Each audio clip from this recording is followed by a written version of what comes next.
saya baca perkembangan yang dikongsi oleh Kesatuan Kebangsaan Pekerja-Pekerja Bank Malaysia, persidangan antarabangsa untuk bincang nasib pekerja-pekerja. Tetapi yang dihantar 40 pegawai kerajaan, 8 majikan, 0 pekerja. Ini adalah pendedahan yang serius. Menteri Sumber Manusia YB Steven Sim perlu beri penjelasan dan ambil tanggungjawab. Jap, kenapa Menteri Steven Sim yang dituduh pula ni? Meh, dengar sini fahamkan betul-betul, dik.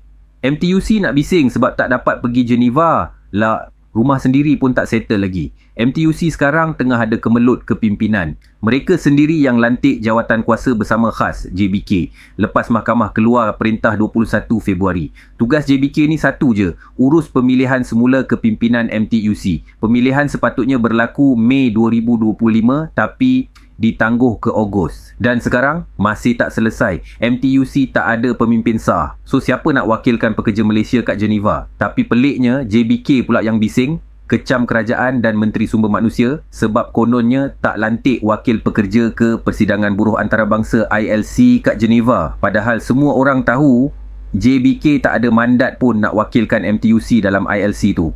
Banyak kesatuan sekerja dah mula bersuara kritik JBK balik.